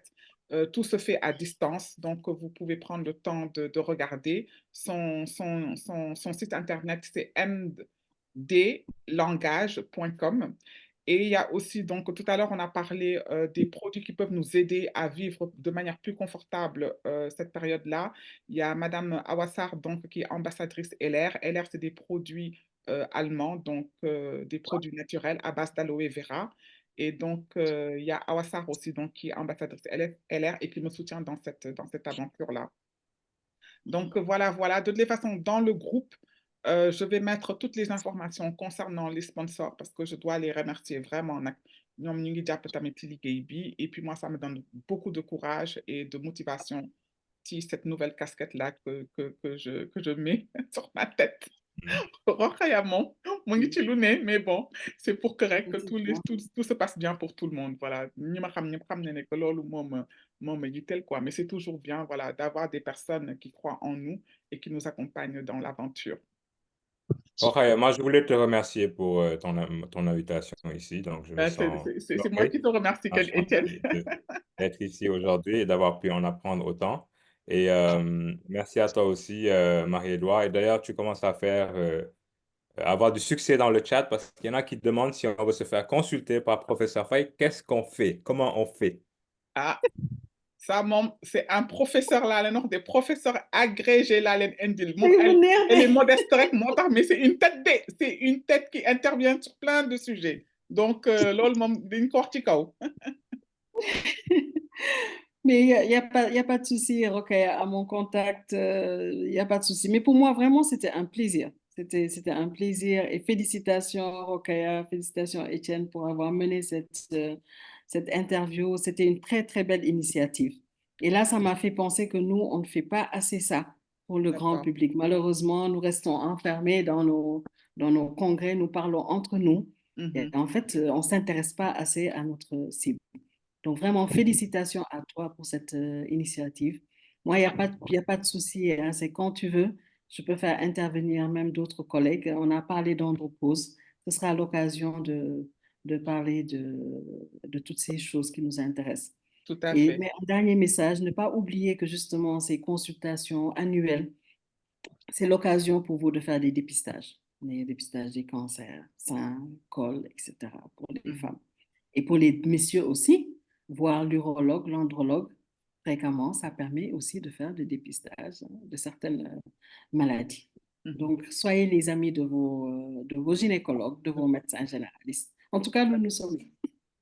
Merci, Rokhaya. Vraiment, merci pour l'invitation. Donc, je mettrai toutes les informations dans le groupe. Donc, les contacts de Marie, voilà, tout ce qu'il faut, vraiment, je mettrai ça dans le groupe. Et vraiment, je vous remercie. On était pratiquement une cinquantaine émission B. Ce n'est que le début de l'aventure. Donc là, voilà, je voulais inviter une personne qui s'y connaît pour expliquer nous, en fait, c'est quoi la ménopause. Mais bien évidemment, il y a des spécificités. On peut aller encore plus en profondeur. Et donc, je vous donne rendez-vous pour une prochaine émission, comme on a claqué toute émission, Wartad, webinaire, enfin voilà, pour qu'on ait toujours plus d'informations pour mieux vivre ces prochaines années-là. Dignan yalla que yalla may ñu une longue vie, une très très bonne santé et beaucoup d'énergie. Voilà. Et comme je dirais, que les ondes positives circulent partout. Amen. Voilà. Et puis, à très bientôt. Donc, voilà, s'il n'y a pas d'autres questions, on va libérer Marie-Édouard.